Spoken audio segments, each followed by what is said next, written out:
Welcome to the Chip Chats podcast. I'm your host, Chip Midnight. This episode is a special one to me, one that I've been thinking about for a long time and felt like I needed to do, even if it's just for me. My guests today are musicians Ben Kweller and Rocky Votolato. The three of us have something in common. We're all members of a club that none of us has to be in, none of us would ever want to be part of, and one that we can never leave. All three of us have lost children suddenly and unexpectedly, and that's what the focus of this episode will be about. The grief, the heartache, the journey, the healing, the memories, and yes, I'm sure we'll talk about music as well. I'm hoping that this episode can be a bit healing for all of us. I'm hoping that for fans of Ben and Rocky's music, the stories we will share will offer you an insight that you might not know. I'm hoping that if you're a member of this club, new or old, you'll find some of the things we discuss relatable and won't feel so alone. If you find this discussion valuable, I'm hoping you'll share. Before we get started, I want to share a quick story to help set up the first part of this discussion. We lost our daughter on June 4th, 2018. At that time, I only knew one other person who had lost a child, and while I appreciated so many friends, coworkers, and family inviting me to grab a cup of coffee or lunch and giving me a chance to just open my soul, I found it difficult because while people could empathize, they didn't know what I was really feeling and going through. I think maybe in August or September of that year, a coworker sent me a link to the Compassionate Friends website. There's a page on the website titled To the Newly Bereaved. And on that page, there's a section that says something like, here's what you might be feeling, followed by different categories like psychological, emotional, physical, and so on. And within each of those categories are short statements like, your memory has suddenly become clouded. You rail against the injustice of not being allowed the choice to die instead of your child. The tears come when you least expect them. As I read through those 20 or so statements, I found that I could relate to most, if not all. And at the bottom of the page, there was a link that said find a local chapter. I'll discuss what that experience was like later on, but I thought a good place to start this conversation would be the way that Compassionate Friends meetings always start, going around the room and asking each person to share their story about how they lost their child. It's a way for everyone to start on the same page and put everything on the table to help inform the rest of the discussion. So, Ben, would you like to kick us off here? Sure. Well, it was February 2023, and it was just a normal day. Me and my wife Liz and our two sons, Dorian and Judah, were having dinner. Dorian was 16, and he really wanted to go to his friend Dylan's house to skateboard because Dylan just got a new half pipe. And we're eating dinner, and we eat early, so it was like 6 p.m. or something. And uh, Dorian said, I'm going to go to Dylan's after dinner and skate. And Liz said, well, it's a school night and you have that test on Friday.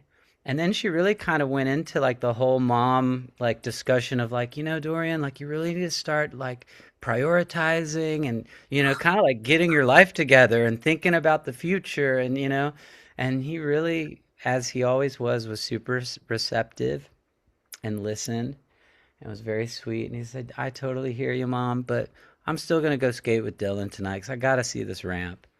And as usual, me and Liz were like, okay, fine, go skate. And he was always, 9 p.m. was always his time to be home on school nights. So he got up after dinner and left and said, I love you. And we said, I love you. And he hit the road, went to Dylan's house, had a great time. And around 8:50, we're sitting on the couch, me, Liz, and Judah, and we're watching some lame Netflix show. I don't even remember what it was. Um, and Liz said, hey, call Dorian, make sure he's on his way home, you know? And I didn't want to be a nudge because we had that whole conversation about getting your life together, so good cop, bad cop, I guess. And so I didn't call him, and instead I went on Find My iPhone, and I saw his blue dot on McGregor Lane heading towards our house. And I was like, oh, great, he's on his way home. He'll be here in 10 minutes. And then 9 o'clock hits, and he doesn't pull in. And so I wait like a few more minutes, and then I pull up Find My iPhone, and the blue dot was in the same spot where I saw it at 8:50. And so I just stood up and I just had a really weird feeling. And I said, hey, I'm going to run down and check on Dorian. Maybe he got a flat tire or something, and check on him, but something doesn't feel right. And I texted him, "Are you good?" No response. Hopped in the car, and I just started flying down the road because, of course, I'm trying to tell myself, oh, maybe he got pulled over, flat tire, just something very mundane and normal. But like every parent, you go to the worst case scenario. And so in my mind, I was like, please, God, let everything be okay. And it was a very eerie drive down. Usually there's a lot of deer near the road. We live way out in the country in a small town called Dripping Springs, which is about 45 minutes west of Austin here in the Texas Hill Country. There were no deer. It was like I can only call it like the feeling of like the seas parted in a way. Like I was able to get down where his blue dot was really quickly. I make one turn and then I see all the lights, blue and red flashing lights, and I'm just saying, oh God, no. Uh, I speed up, fire truck, cop cars, ambulance. I race up to it. There's cones. I jump out of my car. There's a little red car parked on the side of the road, and there's a young lady standing next to the car, kind of shell shocked. And I just run past her, and I'm just shouting, "Where is he? Where is he? He's my son." And I look to my left and I see his white Toyota Highlander hybrid, which was the first new car I ever bought when after he was born. We were rocking my first car, which was an old beat up Volvo sedan from the 90s. And when we brought Dorian, sidetrack here, guys, when we brought him home from the hospital in New York City, he was born in New York. We were in the Volvo, and I remember Liz saying, we should probably get a new car, like the kind with those fancy latches for the car seats. And I'm like, yeah, that's probably a good idea. So we got a Toyota Highlander hybrid. It was amazing, best car. So that's what Dorian ended up inheriting when he got his license. So I'm running. I look to my left. I see the Highlander. The door, the driver's side door has been cut off. He's not in the car. And as I'm running, where is he? Where is he? A big officer comes up. Whoa, whoa, whoa, sir, sir, you're not allowed over there. This is an active scene. You're not allowed. And I said, but where is he? He's my son. He's like, sir, you don't want to go over there. And I just break down and I'm like, I do want to go over there. I need to know what's happening. Where is he? Is he okay? And they said, sir, you don't want to go over there. And so I just knew it was the worst. And I called Liz. I said, baby, you got to get down here. And she screamed the worst scream I've ever heard. And her and Judah got in her car and raced down. And we sat in the car waiting. And finally, a detective came to the scene and walked over and explained that he was gone. And finally, he let me go and see him, see Dorian. And so I walked over, and he was in the middle of the road, laid down. They had a sheet over him, and I lifted it, and he was beautiful. It was the strangest thing. It was like he was barely hurt. There was one wound in his head, the right side of his head. Basically, what happened was we had a big freeze in Texas in January, so 1 month prior. And so when we have freezes here, ice forms on all the trees, and the weight of the ice is too much, and so the branches break. And so for a month, we'd been noticing on the main country road that we drive down that all these broken branches were, along the road. And the county had started to clean them up, but not fast enough, clearly. And so the young lady with the red car, she said she was the only witness to all of this. She said she was driving behind Dorian, and they were just going, and a big black truck was coming towards them and was in their lane. And so Dorian kind of corrected to the right, She thought that Dorian made a turn into a driveway, but when she pulled past him, she realized he was in trees. And basically, what happened was a branch went right through the windshield, right where he was. A very, maybe like 5 inch diameter, like the smallest branch went right through the windshield, hit him right in the head. 20 feet one way, there was no branches. 20 feet the other way, it was just a perfect, horrendous situation that I will never be able to explain.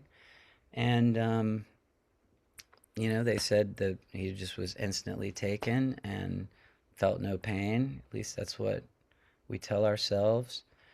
And so that's how it all happened. Thank you. Thanks for sharing that.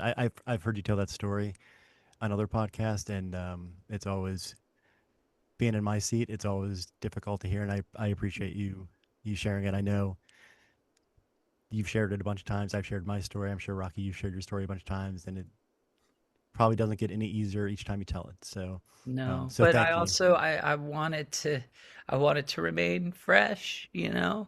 in my mind. Um, and I think that's the hardest part about all of this is the distance between the last time I said I love you to now just keeps growing, and I hate that. Yes. So, Rocky, are you okay to share? Yeah, thank you for sharing that, Ben.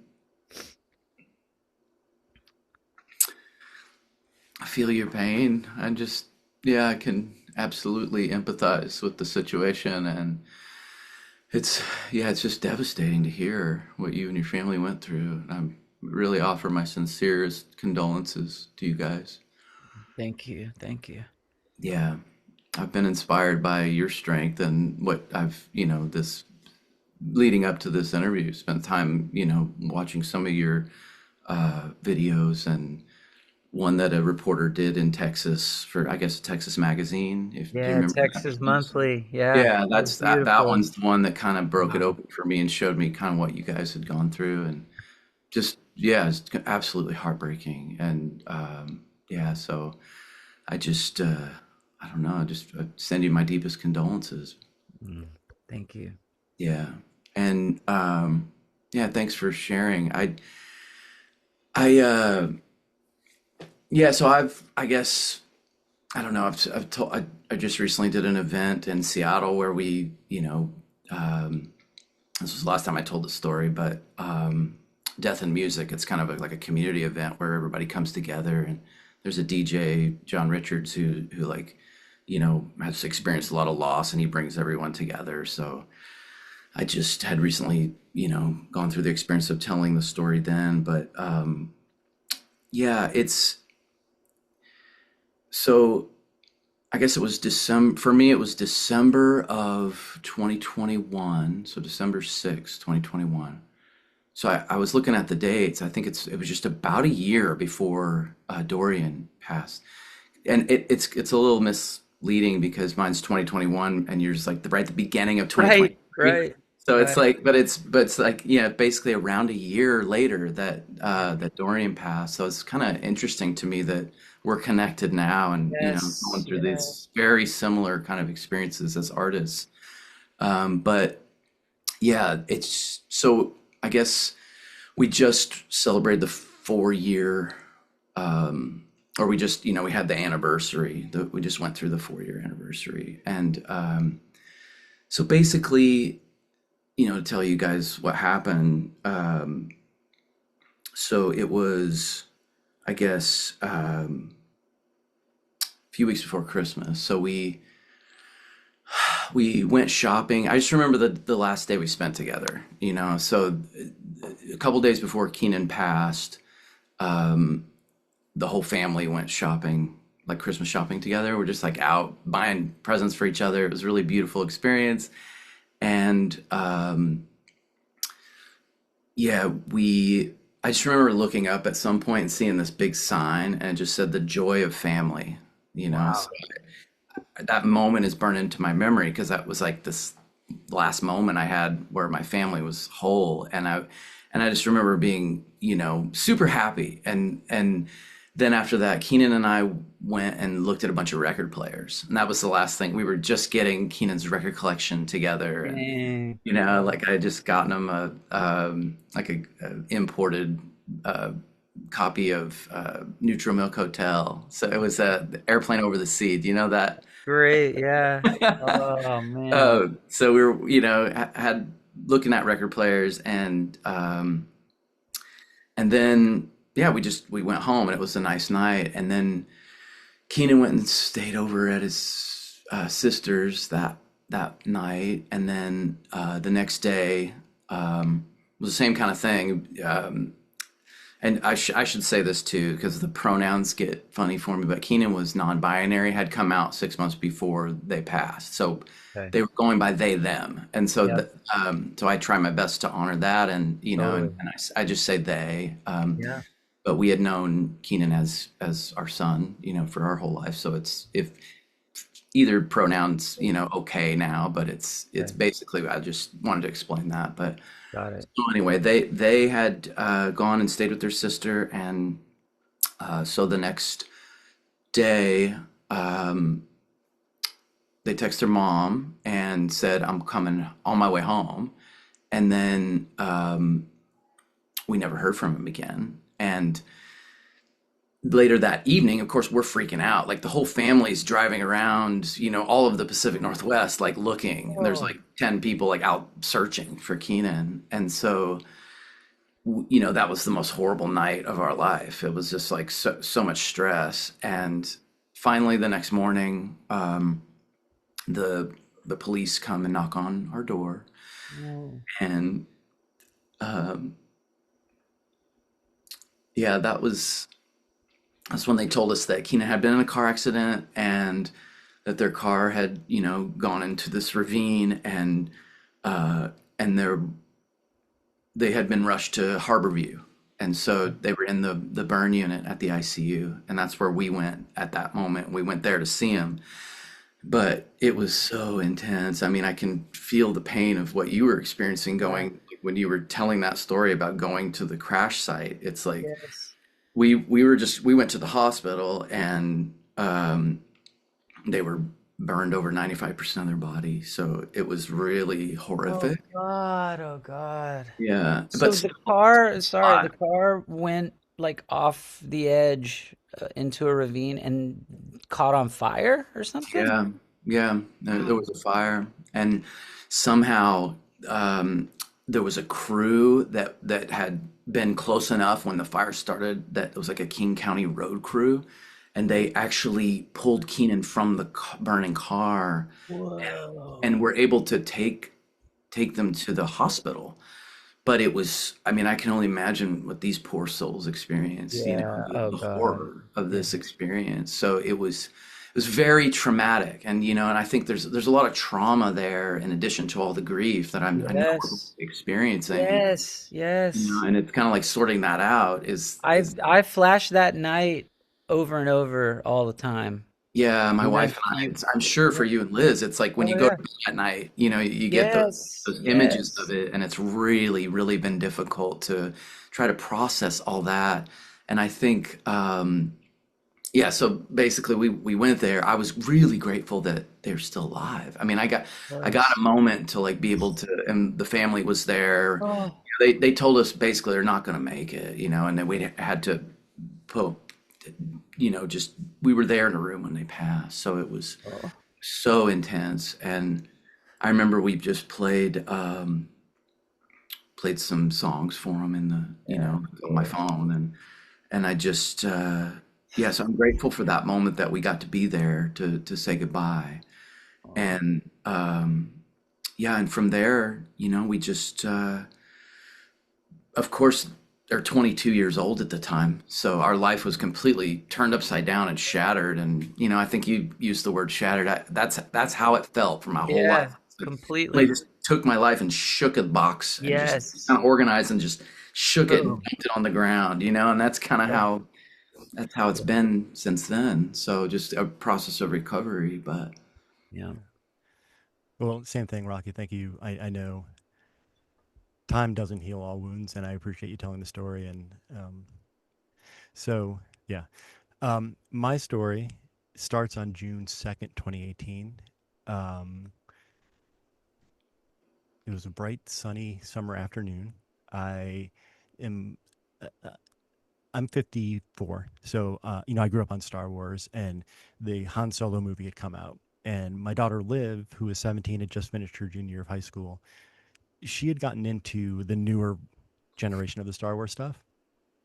We had taken her to like the Force Awakens. She actually saw the Force Awakens like three times the first weekend it was open, and so I was like all excited. I'm like, it's I think it was a Saturday. I don't even remember what day of the week it was. It must have been a Saturday. And I was like, Liv, I'm gonna go see Solo. Do you want to go? And she was 17 and said, no, I don't want to go with my dad to see that movie. So I went to see the movie. I came home. Um, I was going to bring the garbage cans in, and she was going out to her boyfriend was a graduate, had just graduated. He was a graduating senior, and so they were going to go to some parties. And he came to pick her up, and I this is one of those things like I'll never forget. So I'm go to get the garbage cans. She's coming down. Her boyfriend pulls up in his dad's Mustang, and I remember her saying, "Why did he drive his dad's car?" Like she was embarrassed to get into like, a middle aged man's sports car. Yeah. She was like, "I can't believe he drove his dad's car." Um, the one thing that I can hold in my heart is that when she got in the car, I said goodbye. Yeah. So later that evening, I go to see Frank Turner, who I was vaguely familiar with his music. I ended up getting a ticket from somebody who couldn't go and said, "Do you want to go to the show?" And I was like, "I've heard his music, but I've never seen him. I would love to go." You guys, I'm sure are familiar with him. I don't know if you've seen him perform, but or if you've performed with him. But at the show, I was like, "This is this religious experience." He is like the Irish or whatever. Um, or Scottish, but Bruce Springsteen, working Yeah. class. He comes out into the audience. Like I had the best night. I was so excited. I stayed afterwards. Ben's experienced this. I love getting pictures with bands, so I got a picture with Frank. Get in my Nice. car. I come home, and my Frank's wife. great. Yeah, Yeah, he's awesome. yeah. My wife. I get home, and my wife says Liv came home early from the graduation party. She's got a really bad headache. She thinks it's a migraine. Um, Throughout the night, we kept hearing her either throwing up or dry heaving, and my wife kept going to check on her, going back and forth to her room. Um, in the morning, my wife went to go get coffee and meet with a friend at Panera.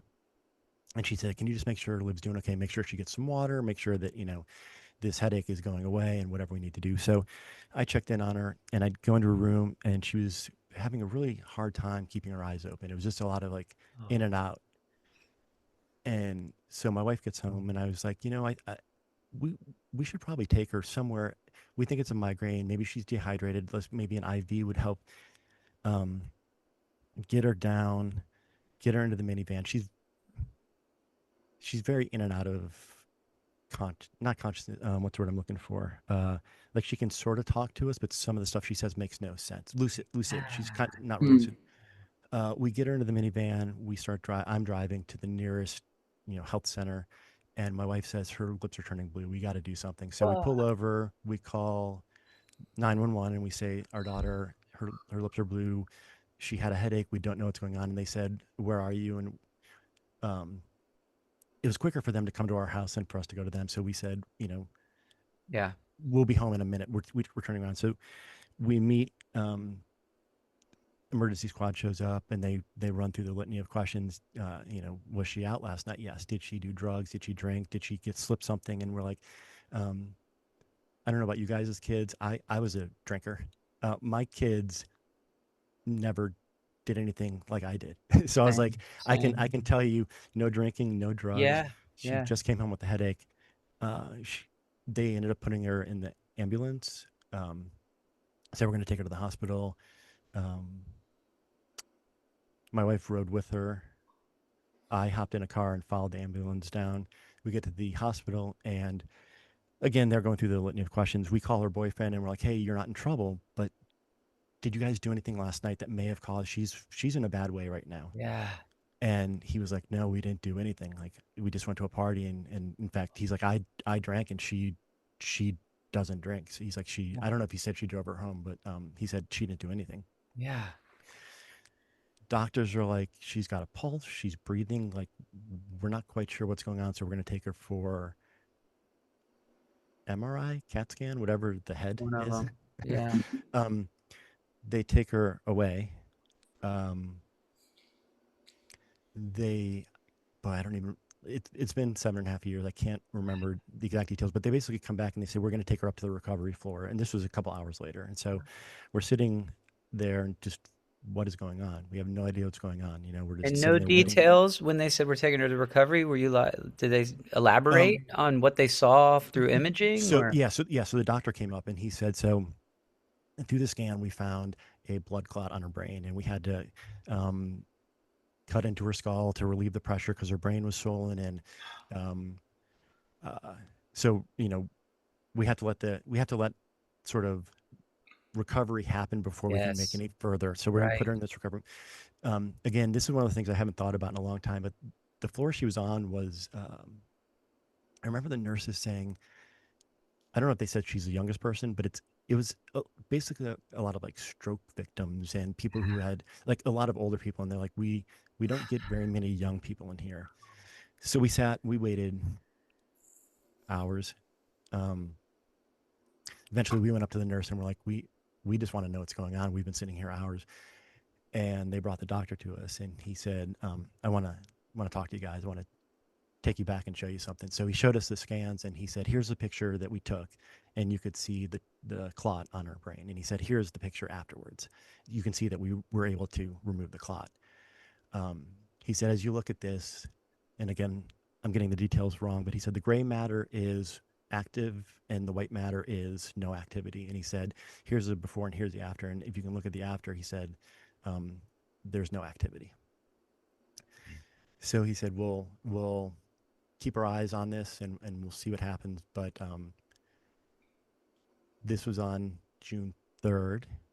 My wife spent the night in the hospital. I brought my two daughters home. We had kind of told them that things were bad, but we hadn't really told them how bad it was. And, Yeah. um, none of us slept. We all slept in the family room together, just on the floor. My wife called in the morning, said the nurses are doing their rounds, and they came in, and it's not good. So went back to the hospital, talked to doctors, talked to a lot of people. Um, my wife's cousin is an emergency room, like chief of staff doctor. And so Okay. we started asking her, like, can you talk to us in human terms, but can you tell us the truth? Yeah. Yeah. And even, I'll tell you, when she started crying, we knew it was bad. Oh God. So we went in and we asked her to sort of be our translator. The doctor came in and my wife's cousin basically said, asked kind of what it was. And I think that, again, details are Sure. fuzzy. I think the doctor said on a scale of 1 to 10,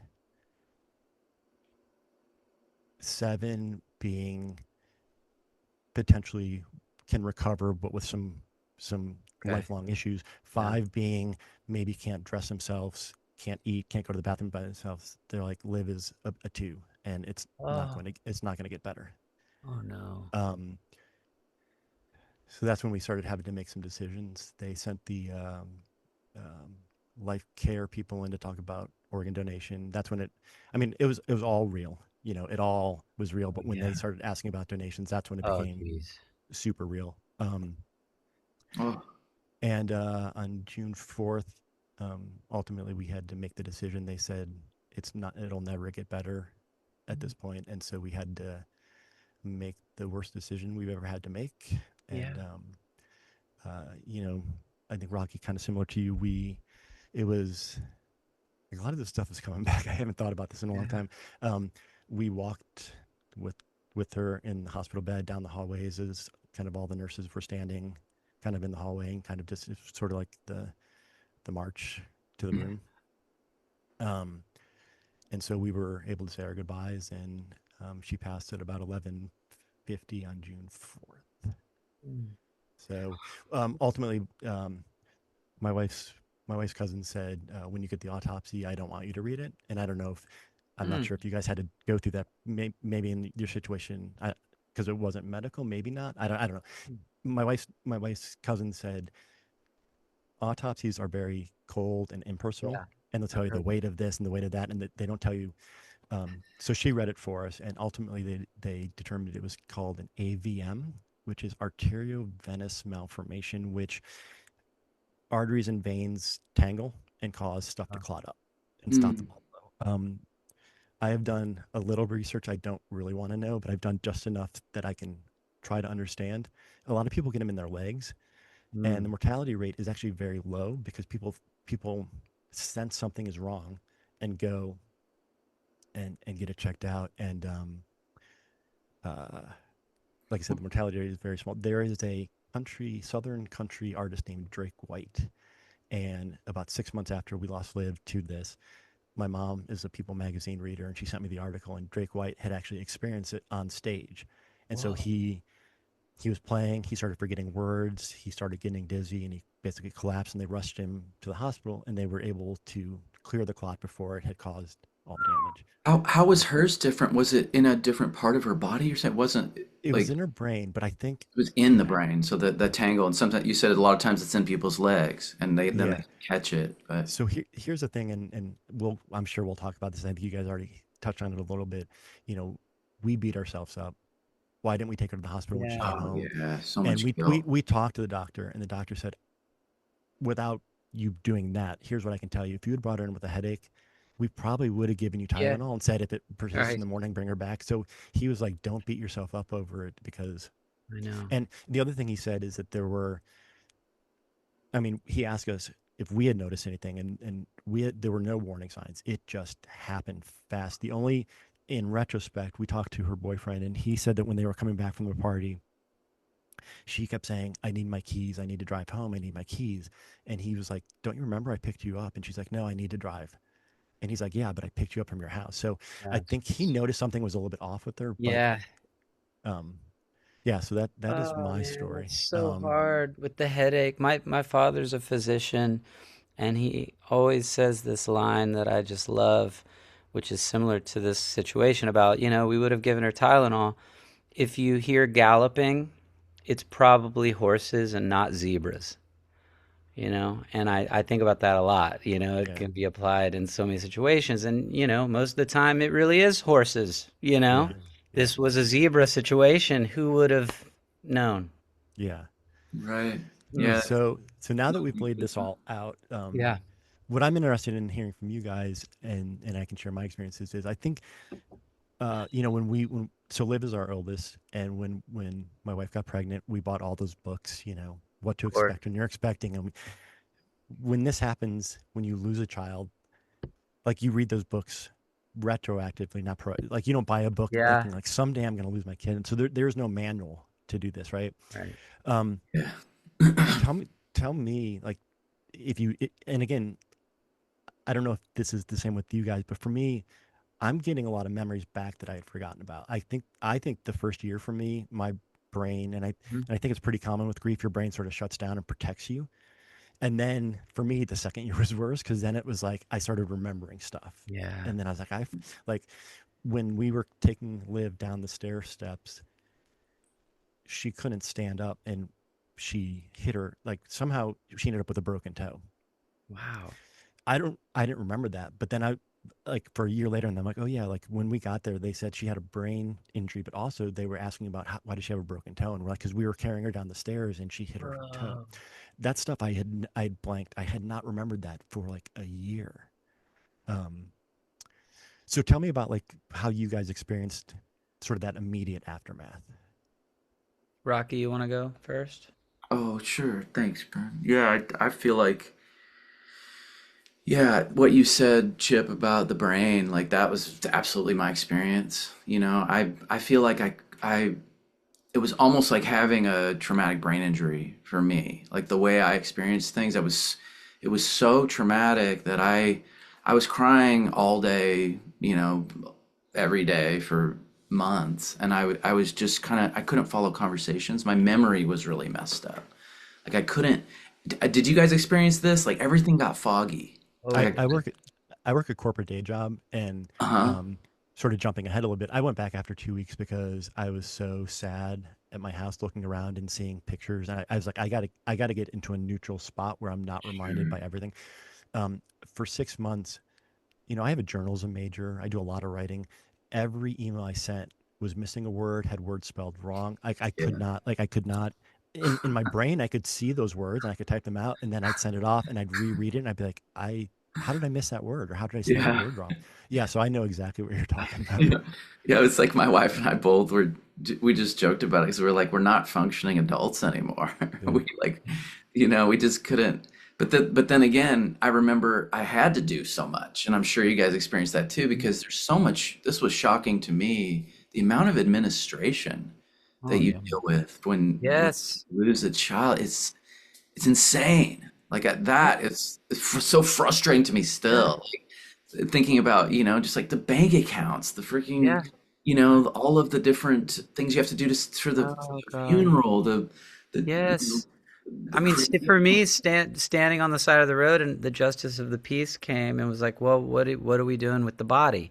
And I'm like, "What are Right, we doing with the body? I don't even know what we're doing with my parents' body." Like, you know what I mean? Yeah. right. So, yeah. Oh God, the admin. You're asked to make these decisions pretty quickly. Yeah. Yeah, Like, how do you make, like, and especially if, I think grief, regardless of what the grief is, if you lose a parent, a dog, if you're grieving over a broken relationship, we have similar grief feelings. But that sudden and unexpectedness for the three of us is different than somebody who lost a child who had been sick for a long time and they could plan. Like, we were all three of us were thrown into this. Like, all right, you got to start making decisions tomorrow. yeah. I Like, have to what? say, it feels good to be with other people that I know get it and understand. Like, Yeah. thank you guys for Of sharing this course. Yeah. experience. Like, yeah, because Yes. that's hard. It's been hard for me to talk about or to explain to people because I felt embarrassed. I couldn't follow conversations. A lot of times it's like people be talking to me. I couldn't remember what they had said even like 20, 30 seconds before. So I wasn't able to like really keep up. And I've always, I mean, I graduated from the University of Washington with an English literature degree. Like I got almost a 4 point, like I feel like I'm not attached to it in a way, but I've always been pretty like intellectually sharp, and that Yeah. was just gone. I just couldn't navigate the world in the same way. I was just tears and, Yeah. laying on the ground a lot and just trying Yeah. to like, this was a period of just trying to survive. It's a primal thing that happens, Very you know. I really primal. think, yeah, it's just like the lizard brain level of Mhm. survival, Yeah, and you it know. wasn't. And I'm really curious about your experience, Ben, but it wasn't. It was probably like 6 months before I picked up a guitar. Same, But same. I was amazed No. about how like when I saw your story, and I was like, wow, that you had that tour booked, and oh my Oh, God, dude, I don't know well, how that you was did that. it was so crazy. And that like the tour that was booked, Zev was gonna open all the shows, you know, which was Dorian's artist name. That was gonna be Dorian's first tour. We booked the summer tour. I booked it so I could give him a tour, you know, so he could go and play So shows and sweet, man. you That's know, so sweet. I love and that so story. then I'm just like here thinking, well, fuck, we have this tour. And also before the tour, because I think the tour was July, Dorian died the end of February. Well, South by Southwest is in March. Right. And my record label, the Noise Company, we always do or we did, we stopped after he died. We stopped doing this, but for a few years, we would do a big showcase with all of our artists. And Zev was going to perform at South by, and as well as like six or seven other great bands. And so then and I was going to, of course, perform, you know, and Sure. then I'm like in the situation where it's like, okay, in 2 weeks is South by Southwest, Dude. and you know, and so then it's like, well, obviously we just cancel it. But then, of course, the artist in me is thinking, well, I have all these other bands that are so excited to play South by Southwest. Some of them it's their first time, and that's like a big event, you know, when you're coming up. And so I can't cancel it on them. And so we decided to turn that into a memorial for Dorian. And I actually ended up playing. It was really emotional. Wow. I'm glad I did. I think starting like the day after is it pretty immediately became we became aware that, okay, well, we made this decision. Okay, all these things are happening, and we're trying to grieve and figure out what the hell is going on. But there are things happening in the community, like at the skate park, you know, kids are having a vigil, and everyone's like, "Well, do you want to go?" And we just made a decision, you know what? We are going to look this in the face, and we're going to walk through the fire, and we're cracked wide open. And so we made the decision to like try to be present amidst the chaos, you know? So like I was Wow. total fog brain, like you're saying, but somehow went through with these public appearances, and I'm really glad that I did. Wow. So I will say, like, if anyone's out there listening and you go through an experience like this, the natural reaction, I think, is to crawl away and hide in a cave. But I'm really glad that we decided to like look it in the eyes and move forward through it. That's Wow. how we handled it. It's so inspiring, really, Ben. I'm amazed and Mm. just hats off, like with respect for you Word. Thank you. knowing what that feels like and going Yeah. through a similar thing. And But you know, now on the picking up guitar though, that really took months, you know, like as far, yeah, especially for like sitting to write a song, you know, right. I had Yeah. no desire to do that. And music is such a big part of our household. We always have music on, and we just couldn't even listen to music. Yeah. Everything just sounded horrible. Also, I don't know if this happened to you guys, but like I found myself saying that like my bullshit meter was like totally maxed out, and like I just saw the world as like in two categories of like authentic and inauthentic, and shit was either real or not, and like any mundane bullshit that people were complaining about, or you know, you just everything came into focus where I Yeah. realized what is real and what is not, and I just didn't have time for anything that was bullshit, Oh, Yeah. I love you that. know? And That's so like a that was good. huge And superpower, huh? It's like, yeah, that's still I still feel it. It's not nearly as strong as it was like that for the first few months. uh, My tolerance is way higher now. I can deal with people that are like, okay, whatever, it's all good. But I think, in that yeah. I wish it stayed because it was kind of I felt like a badass. Like I cracked some code. It's also funny is not the right word, but um, a good friend of mine in San Francisco who also lost a child, which is another thing, like so much gratitude for the people that came into our lives after this, you know, the club that Chip mentioned at the Yeah. beginning Yeah. of the episode. But my one friend in San Fran told me, and I didn't realize it. It was a strange thing to hear, but now I totally get it. He said, dude, it sounds weird, but now you have a superpower, and what it is it's like, you know, we all have empathy, but like you just gained this extra band on like the empathy spectrum mhm. that a lot of people don't have. And that's a superpower. It was really fascinating. And I totally get that. You know, you just see things differently. Another friend who visited us that week flew in from Boston out of the blue. She lost a child. And I remember sitting on the couch with her and Liz, and Liz said, "Will I ever be happy again?" You know, and her friend said, "You will be happy again." She said, basically, you know, happiness. I don't know if I can get in the camera where you'll see me. So, like, basically, this is the scale, you know, like in normal life, your happiness is here and your sadness is here. Yeah. Now, with this new spectrum, your happiness is going to be up here, but your lows are going to be even lower. So again, it's like this experience of like you've gained this extra bandwidth. It's like almost sound frequencies, you know, there's like Mhm. frequencies high range that we can't hear, the human ear can't hear, and then low frequencies. So it's like we've gained these additional frequencies. I like that. I like Yeah. that too. I can relate to that. I feel like it's like everything intensifies Yep. your sorrow and your joy, Totally. and they're so Totally. connected. And I think for people like us who've lost children, we know. I mean, every parent knows when you have a child, that's the deepest love that you're gonna experience. It's just so, there's that thing like for people that have kids and that don't, and when you talk about it, and like when you have your kid, you get it. It's like there's Yes. this intense love that's so Yes.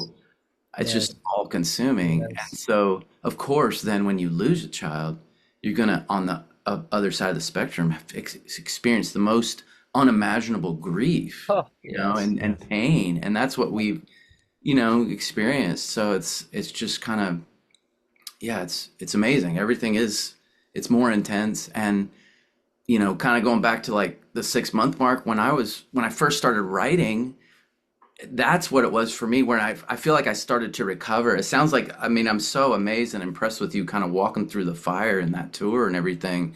So thank you for sharing that, because I was like, really, that's just, I think, a great way to face things, and to try to, it probably did help your healing. I can't imagine it was easy, but No. like for me, I had a new album that was just about to come out, and I just kind of I pushed the release, I think, 9 months. So I Okay. did, yeah, I kind of rescheduled a tour, and because I was thinking about what you must have been going through, and it was hard. I didn't have anybody else really to pay. It was just like a mostly solo thing I was doing, so I didn't really, I kind of just pushed things out. But I remember, at that 6 month mark, I picked up my guitar, and when I started to write songs, that's when it kind of broke open, and I started to heal a little bit. Like I was actually, like it's always been for me, music was Yes. just a healing force, and so I just kind of started to express, and the songs started pouring out, and that was kind of, once I got into that space, that's how Suzlo, my new project, was created, and I feel like that's when I finally started to recover. But I feel like that's a lot of, kind of what I wanted to share with people from my experience, is that it's like, if you've been through deep grief and trauma, having a creative practice is so valuable. Oh, I feel yeah. like art and music can help, Yes. in these Yes. situations. It's Yes. a big part of what's helped me recover. Did you Yeah, I know. find that with the album you pushed 9 months, listening back to some of those songs, did you find that any of the lyrics might have like foreshadowed any of this? Absolutely. Isn't It was, that yeah. wild? Yeah, So there was a wild. prophetic, almost, because I know it actually reminds me of Nick Cave. I've heard Nick Cave Mm-hmm. talk about that too, when he made Yes. Skeleton, because right before, I think it's Arthur, his son Arthur had Yeah. died, and he had made that, and there was lines that talked about it, and there was actually, like, I had a song that I'd written for Keenan on the album, and Keenan heard the song before they Yeah. passed and told me how much they loved it. And so that Oh, was kind of like really comforting to me. It's a song called Becoming Human. okay. Wow. So, Damn. so Okay, relating to so hard to songs, talk about. um, and I'll share a little bit more later, but Liv's favorite band, I don't know if it was her favorite band, one of her favorite songs at the time that she passed was Cigarette Daydreams by Cage the Elephant.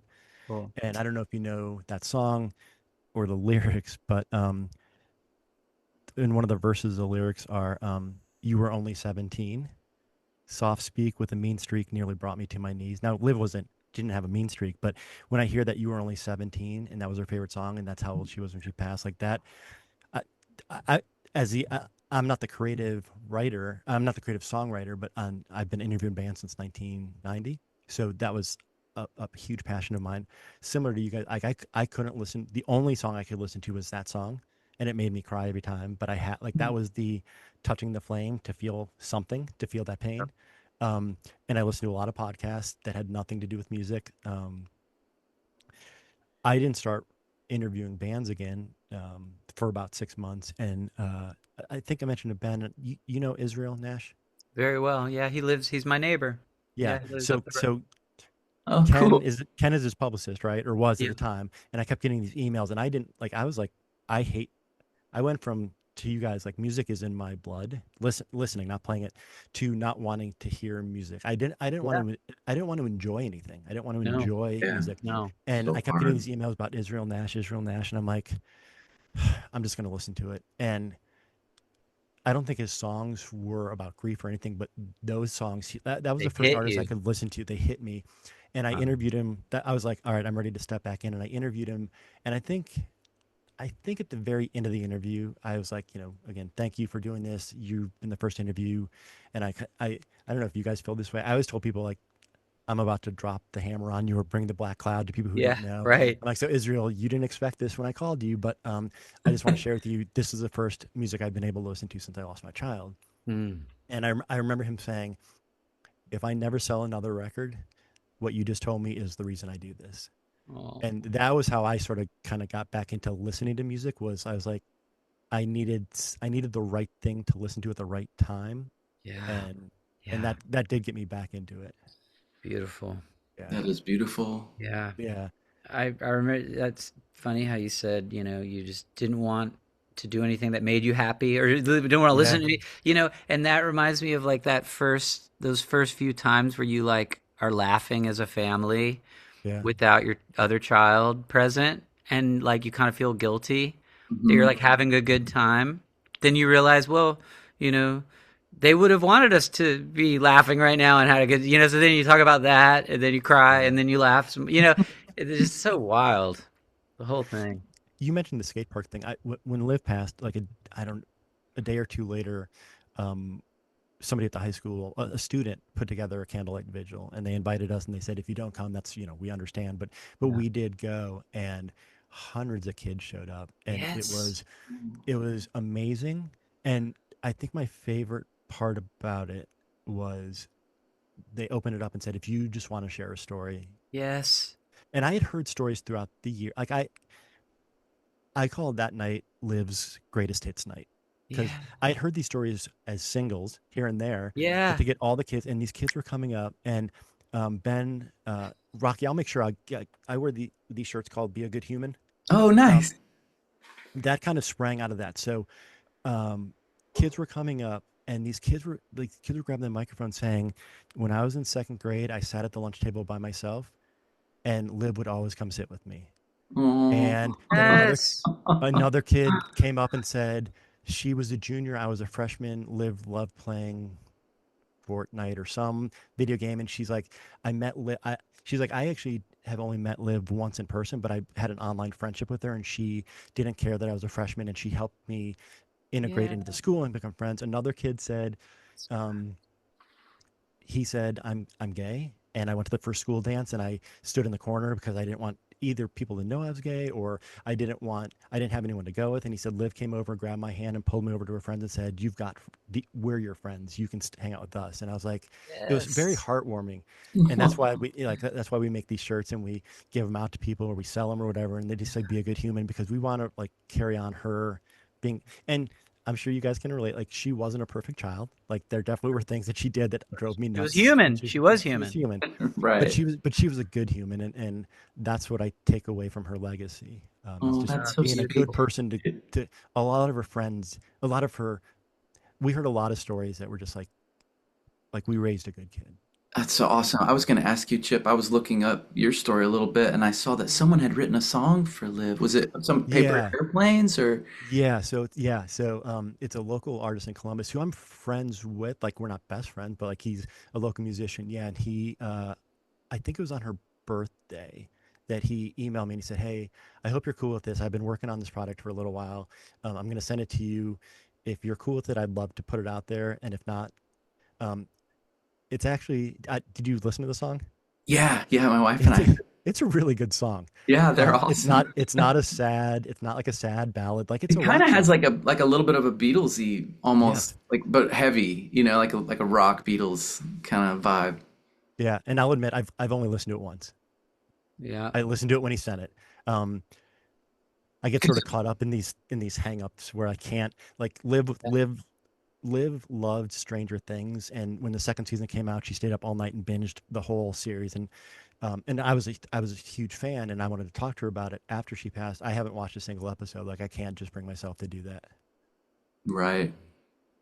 because I want to talk to her about it. I know. I know. Yeah. So yeah, but yeah, I think that song is amazing. I'm so honored that he wrote that song, and it's a really good song. Yeah. And I know Ben, back to what you were saying too, about like, did you have that experience of some of the music that you had written before I, Dorian passed being yes.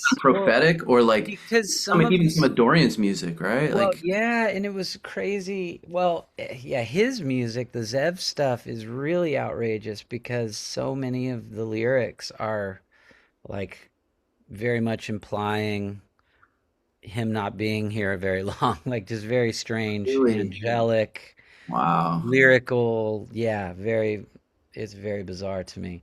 Um, and then, but there are songs on my latest album, Cover the Mirrors, which is the first album since Dorian died. Some of those songs I had started some of the basic ideas before he passed, and it's really bizarre to me. Like I was kind of my soul, I guess, was building into this body of work. I don't know how or why, but I feel that. Yep, that's well said. I feel like there's almost like, yeah, it's like a higher part of yourself that kind of already knows that stuff's Mm, happening. It must be. I mean, totally. that's kind of what I took from what happened with our experience, and then also watching what Nick Cave had gone through, and Yes. and Yes. it's just kind of it's just something mystical going on. Yep. Hey, Rocky, Ben mentioned that he had some people like fly in and who had lost children and kind of served Hmm. as that sort of that guidance. Did you have like, and I'll get into my stuff in a minute about the compassionate friends because I didn't have anybody and I needed to have that conversation with other people. Did you have people in your life that kind of helped out with that? Absolutely. Like we had a huge community around us. I'm so grateful for that. I think that's one of the things when I was in grief counseling, they say like the litmus of what separates people who do really recover and kind of, or, in whatever way, like get back on their feet from these kind of experiences are it's that they have a community around them, and like that support they brought in, and I know even for you, Ben, you talked about like working with other artists on songs, and I want to ask more about that, but that was part of for me what helped too, it was like I definitely, I obviously I started a new band, that was kind of born out of all this because, and I think, maybe you can relate too, but I wanted to be with other people more even in my creative process. Yes. It was kind Yes. of like I couldn't just be alone. I needed Totally. to be Same. with others and in a safe space, but people that I could trust, personally Yeah. and musically. And Yep. so it opened me up to that more, and I don't know, I really became super close with these guys that I'm in this band with now, Suzalo, and we made that record, and so that was a big part of it. But it was, my friends, my family, our nieces and nephews. We got a big family and kids that are similar ages to Keenan. So, my Mm. wife spent a lot of time with them, and a lot of it became about us taking care of the other kids in our family. And but musically, like I actually I collaborated with Ben Gibbard from Death Cab. Like he played on the album, and that was huge for me too. It's like just people being there for you in those moments. It just means so much. I'm super grateful to the people who showed up for me in those times. And was that your experience too? I know you collaborated with like Waxahachie, Yeah. The and Lips, yeah. I mean, it was the most collaborative project I've ever done. Like you said, and kind of unexpected because the typical response would probably be go make a very introspective right. album, right? Yeah. And this was the complete opposite of that, and it very much is a reflection of the community, my local community in Austin and Dripping Springs, and just coming together. And even making the album here in the barn on my property, Liz and Judah would come to the studio every day, like after in the evening, and they would give input, and it was fantastic and so fun. I just, and they're the executive producers on the album. I gave them executive producer credit because, I mean, they made big creative decisions, tempos and That's vibe. awesome. And Judah, he's got such great taste. And like, and being my kid, like, he's so like, Dad, this sucks. Like, this part is lame, and I love that. I'm like, all right, well, we'll change it. And I I think love that. maybe it's because, this is like my seventh album. So it's like I Sure. feel like I've done enough of like, okay, this is my vision. I've done that so Yeah. many times where it's like, no one's fucking with my vision here, guys. Where now I'm like, man, let's just do whatever. Like I love letting people have input now because it's more fun for me.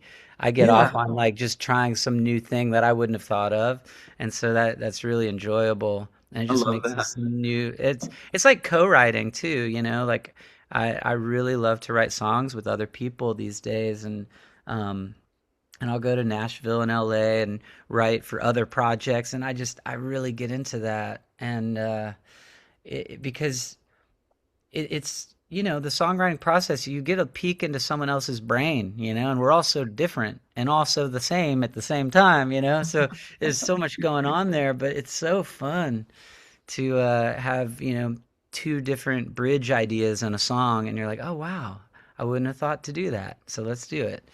um, but yeah, and then you know having different friends sing or play keyboards or whatever it was on this album, it was just really nice because everybody's got their own grief, they have their own trauma, Yeah. everyone can relate, you know, it wasn't just about my boy, it was you know about everybody's loss. The human And experience, huh? that's It's like it. I love that too, that I think for both of us, like music just became a big part of the recovery, right? And that Yes. Oh, album, yeah. Couldn't the have done it album, without this. Yeah. yeah, Yeah. yeah. That I want to circle back to the compassionate friends thing. So I don't have you guys heard of that? Did anybody tell you guys about the compassionate friends after I you? heard about it from you. So yeah, Okay. didn't know. And I So had heard about it as well. Just my wife and I were contacted by them, and we had friends who had lost a child who it was a big part of their recovery. So yes. I know So it's a like I said, beautiful network. I work with a lot of younger people who don't have kids or young kids. And so like I would go to work and like I had nobody to talk to. Nobody understood. I would be in the middle of a meeting and just start crying and people Oh, felt bad for me, but they didn't know. Right. what And was so going I on? went to this compassionate friends meeting first time. I'm like, what am I walking into? Like I have no idea what I'm walking into. And it there was probably 25 parents, 30 parents. And we did how we started. You just go around the table and it sets everybody at an equal level. And they had lost kids to everything imaginable. Like no one had the same experience, right? But at the Yeah. end, we all sort of felt the same feelings. Yes. I give a lot of credit to, I consider a lot of those people like family now. Uh, Mm. um, John and Debbie came up to me during the meeting and they said, hey, we also go to another group. If it's a smaller, more intimate group, here's their number. And so I started going to that group. And that's where I think that smaller group is where I walked into the room. I remember like walking into a room one time, one of the early meetings, and one of the people there saying, I was at work today. I crossed the street to go to my car and I was like, I don't care if I get hit by a bus. Yeah. And I was like, oh my God, she's reading my mind. How does she know that that's what I'm thinking? And I found that everybody in that meeting was saying something, and it felt creepy at first because it was like they're mind readers. Like I got sucked into this weird world where everyone's reading my mind. And then I started realizing that no, like we all have those feelings. There was nothing I could say in those meetings where somebody would be shocked, Mm-hmm. Mm. Mm-hmm. right?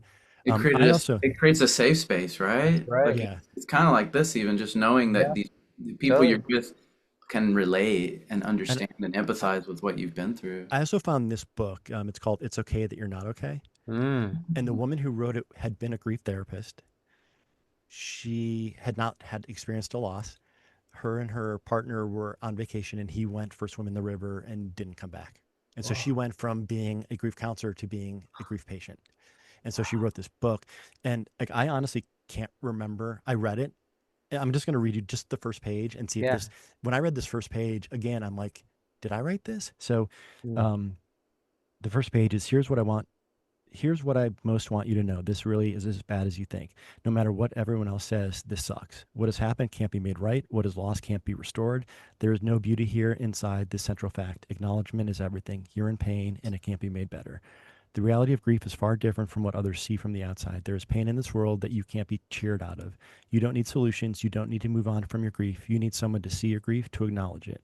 You need someone to hold your hands while you stand there in blinking horror, staring at the hole that was your life. Some things cannot be fixed, they can only be carried. And I read that and I'm like, God, like that Yeah. spoke to me more than any of my friends coming up saying sorry for your like I was like, Yeah. yes, like that is what I'm thinking. That is and you put it into words that are so true. That's it. Yeah. Thanks for sharing that. Yeah, I Yeah. was in grief counseling. It reminds me of one thing that my grief counselor shared, which was just that, this, what we're going through and the grief and the pain are kind of like a jar and or like a rock inside a jar. And it's always going to be there, but the jar gets bigger. Like you get Mm. stronger, you get better at carrying it. Like it's not Yeah. the pain's Yeah. not going to go away. It's like so that's why, when I come back to your experience, even, what you were sharing about going and doing the shows and continuing to go forward, that's really inspiring to me because I think it's a testament to that openness where that healing can come in and happen. And I think that's really beautiful, I because like that. The rock doesn't get bigger. I like that. That's a Yeah. great little analogy, yeah, It'll always be there, but it won't grow. I yeah. like that. Yeah, And and and we Ben, we get bigger, and Yes. we can carry it better. We Yes. still have that weight. We're gonna have that weight the rest of our life, but we get stronger and better at carrying it. Hmm. and Ben, what you said in that small group, another guy named John, I asked those same questions. Am I ever going to laugh again? Am I ever going to be happy Hmm. again? And he was 3 years ahead of me or 4 years ahead Hmm. of me. And he said, it's going to happen. You're not going to know it's happening. It's going to happen. And today, to you, I'm sure it feels like you're never going to be happy again. And Right. he's like, Right. I promise you in your own due time. And I Yeah. think it was about year 4 where people started asking, like, I never had any weird encounters where people said, weird, like, people just can say awkward things. I never had any of those awkward conversations, but Yeah. every once in a while somebody would check in. I'm like, even 4 years in, and I finally started saying, not only can I see the corner, I think I've started to turn the corner. Like Cool. I can see the next hallway. Yeah. And it took me about 4 years to get to that point where I felt like there's more to do, there's more to live, Yeah. and so Yeah. Yeah, I was gonna ask you, Ben, because I think you're you're the closest to like yeah, the Yeah. accident, right? Like how Yeah. long has it Yeah. been now for So you? it's gonna be 3 years in Feb. 3 years. Yeah. Wow. So we're Okay. close. We're Yep. And close. we You just just had uh, 3 years, we right? just went through the fourth No, year. So fourth year, right? Okay. I'm 1 year further out than you, but I think it's so I was really I mean, curious about how you're kind of doing right now. I think I'm doing okay, considering it is like when I hear, Chip, you said 7 years you're at yeah. now? Yeah, like that sounds crazy to me. I'm like, And that's the way I felt. wow, I That's the way I can't felt. imagine like 7 years.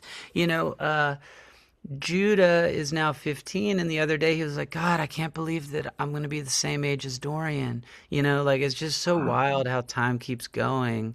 Yeah, And Liz lost her mother when Liz was 8 years old, and I think her mom was in her mid 30s or something. And I wow. remember when Liz turned the same age as her mom was when she died from brain cancer. And, that was a really heavy feeling for Liz. And that's just such a strange thing. But yeah, 7 years sounds wild to me. Um, I I do feel the distance between seeing Dorian the last time and now. And what's wild to me is how many things we've done as a family without Dorian being here Yeah, physically. That is, and there's more and more experiences that we've had without him physically here, um, which is bizarre.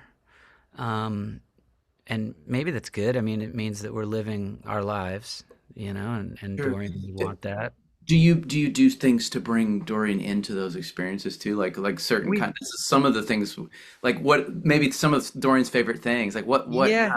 Well, what did we he we love?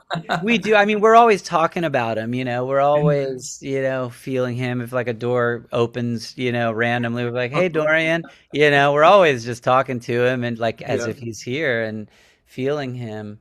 We go to the river a lot, where we would always swim as a family. There's a river, the Pedernales River, is and nearby. you made a bench too, right? I thought I saw that in Yeah, that there's was a there, beautiful. there's a bench that just appeared one day at the cemetery, this beautiful bench with his picture etched into it and beautiful words, and we didn't know Whoa. where it came from. Really? And Somebody then just we gave it. just drew, it was like a surprise gift appearance, this bench, and we found out who made it. It was the sweetest gift.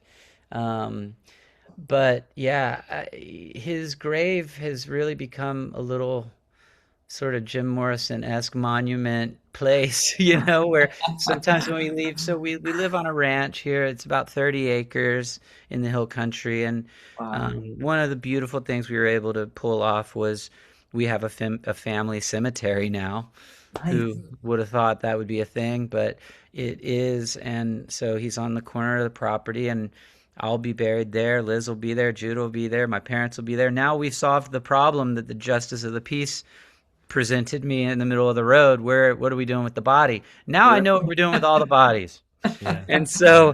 um, so we have a cemetery, which, despite the eeriness of saying such a thing, is gives me so much comfort. I Mm. love it. Yeah.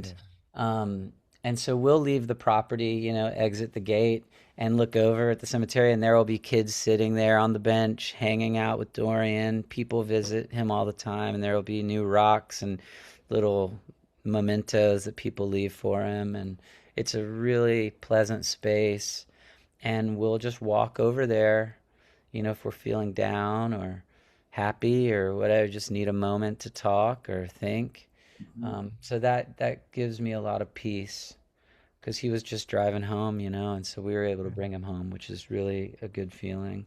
Wow. I love Yeah. that. I love that. Rocky, are there things like that for you? Like Oh yeah, benches and trees and absolutely. Yeah. No, thanks for asking. We actually we had my wife April had a memorial bench installed on the trail, the river trail that we walk on and that we used to walk on all the time, pretty so much every day with Keenan. Like we'd go on this trail and it's really beautiful. There's these like three willow trees right where we had the bench installed. You can sit and there's beautiful trees that you can look out into this field and we had a little like a eulogy plaque made and Beautiful. that plaque has some lyrics from one of Keenan's absolute favorite songs, which was if you know the Mountain Goats, Know them. on Darnell's stuff. Yeah. From that album Beat the Champ, there's a song called Animal Mask, which Keenan really loved. It's this beautiful song about it's about professional wrestling, which is funny, but it's like Yeah. it's the metaphor, of That's like life. this That's life. wrestler who's like but wearing a mask and like hiding their identity kind of, but the true underneath it, the meaning was more like for Keenan, it was really about coming out, as trans and non-binary, and it was really beautiful to us. But the line is just some things you will remember, some things stay sweet forever, and we Right. just put it right on the little concrete eulogy there. Oh, So man. Oh, I love we're it. we're yeah, we're, we're 2 blocks from a trail that runs through Columbus. It's a 20-mile trail that goes all the way downtown, and we planted a tree down there. Um, Shortly after she passed, trying to think who did it. She babysat these 2 kids, and we have a huge front. Like we live in a suburb, but we have a huge front tree in our yard. And these 2 little kids that she had babysat painted rocks and put them down in the yard. And then, as neighbors and as friends would kind of drive by the house, they started adding their own rocks. Mm. And then we ended up. I think it was again timing. Who Yeah, knows? sure. At some point, I think it was a couple months in after we lost her, we had a rock painting party. We invited family, friends, anybody that wanted to come, and we bought a bunch of rocks. And so oh, every year we kind of love put that. those, and then we've also started taking those down to the tree. So like we go jogging and stuff, and so we had that opportunity to kind of see her tree as we, say that silent hello as we kind of jog Yeah. by the tree, and Yeah. and every once in a while I'll stop there. And I was down there. There's a lot of weeds, so I was pulling the weeds in the spring, and some guy stopped by and said, "Oh, what's this all about?" So again, it's that. Well, I'm gonna drop the bomb on you here, Yeah. but but thank you for Sorry to be a asking. bummer. But Yeah. but thank you for asking, and let me You tell you this asked. story. Yeah, Yeah, exactly. yeah, yeah. So I thought that was kind of cool. What Uh, it so I mean, Rocky.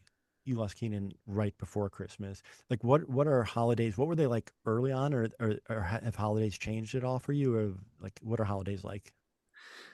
Yeah, it's been tough. Yeah, Christmas especially, but like I feel like they changed, dramatically. That first Mhm. year, obviously, it Yeah, was like we didn't even have yeah, Christmas. I mean, it's like Yeah. it just became annoying, to be Yeah. honest. Like if I'm being Totally. honest, like looking at the lights and seeing people celebrating and all of it just Yeah. I know a lot of this is people who've experienced grief around the holidays. It's like it Yeah. becomes, so much harder to enjoy anything. So we couldn't we couldn't open the present. Like all of Keenan's presents were wrapped under the tree, yeah, So we had to like, our daughter's still so traumatized by it. Like we can't wrap presents. Like we don't Yeah. barely give presents. It's just like Yeah. the whole holiday is kind of like we just sort of grin and bear it and try to get through that time and Yeah, not trying to man. be bitter or anything. It's just like, but the whole thing is, and that's gotten a little better each year. I feel like we're still struggling with how to incorporate it back in our life. We don't do Yeah. Christmas in our house. We go to my mom's and and the whole family was so impacted that they don't do a lot of like there's no more trees. There's it's a lot less gift giving. It's more about just like being together with family, but yeah, it's a hard time if I'm being honest. It's like Yeah. it's a yeah, really hard time this time of year. We both are dealing with depression from it. So it's kind Yeah. of just finding a way to get through it and I'm hoping that'll get better, with time too. Being at the Totally. 4 year mark, it's nice to yeah, hear from you, Chip, that you feel like you start to turn the corner and Yeah. yeah. I do feel probably a little more, I guess, just having some tools to deal with this. So I do feel like I've had a good amount of recovery from the creative, like from the Yeah. music and from doing that and doing, in community and then, and I have a meditation practice. So those three things are really, I feel like what's helped me to, keep my center and be able to continue on the path of healing and recovery, hopefully. But yeah, the holidays are hard. How about for you Yeah, guys? same. Like for us, Thanksgiving was always our big. Like we're the Thanksgiving house, and we always have a great Thanksgiving and host a bunch of people, and it's always the best time. And then we all come to the barn and jam, and it's just like, and we just couldn't do it, And then yeah, Christmas time, just not fun, not as fun, And like this year, we're actually leaving on the 24th. We're gonna go. We like to ski. We're gonna go skiing in Telluride. Oh, nice. And so we decided to just like drive on Christmas Eve, and we're gonna be at like a random. I think we're gonna be in Albuquerque on Christmas Day. We're just just doing things that aren't part of any tradition, and Sure. just do Yep. something and just Way to bring go. Dorian along with us, but it'll just be a new adventure, and something we'll remember. And I don't know. Yeah, but it's hard to be in the spaces that you're used to with your loved one who isn't there anymore. That's I think what's really hard, because you Yeah. just are reminded of what's missing, So Totally. So we yeah. lost live in June, and so Thanksgiving, my wife's my wife's cousin that's a doctor actually lives across the street, and they always host Thanksgiving. And so in November of that year, we did go there. They had a chair at the table for Liv, Oh, which was yeah. very sweet and thoughtful. And we as a family decided that for Christmas, and we did the first Christmas we did exactly what you did. We went to the beach because we're like we're in Ohio in Yeah. December. What is the most un-Christmas thing we can do? Yeah. And like we went to Florida and we went to Fort Myers, which was a vacation town. So like Christmas Day, like I don't even know if we said Merry Christmas to each other. We went out to dinner. Like everything was still open because it was a vacation spot as opposed to like a holiday spot. And Yeah. we sort of ignored Christmas that year. Yeah. Fine. Great. Yeah. Yeah. I'm still trying to ignore it every year. I feel Yeah. like I know, right? I get dragged back into stuff, and I'm like, I just don't want to see it. Yeah, man. So Ben, you mentioned like doors sometimes open. Have either of you felt the presence of your child around you? Oh yeah, I have. I have. I've felt him, especially early on stage with me. Um, this one is gonna sound really weird, and everyone listening is going to think I'm totally wackadoodle, which maybe I am. I bet But I bet Rocky and I bet Rocky and I won't feel that. bro, check this out. This is really weird. So we have two cats and a dog, and Ruby's the dog, and we have a girl cat, Poet, and then we have our boy, Harvey. I swear, there was a few days where I swear Dorian went inside Harvey and like was talking to us and like really like so all over us and trying to get love and like it was just, and I know that sounds like, well, cats do that, sure, I get it, but man, there was like a Dorian vibe happening where it was like shape shifty. I'm just saying. I Wow. don't I don't rule any of it out. You know how it goes. I mean, we've Yeah. been cracked open, so what do we know? Totally. Anything's possible at this point. But yeah, so that we had there was a Harvey cat experience for a few days where I really feel like Dorian was in there communicating. He's like, Wow. yo, I know. He's like, yo, Harvey, I gotta dive in real quick. Sorry, bro. And like, I kind of love it. I mean, just to Yeah. yeah, get that vibe again and me have that too. Yeah. around Yeah. He you would is just really like good. hug Harvey. And Uh, Harvey's like, he doesn't even really like me. Like, Harvey's like one of these cats, like, he loves Liz always.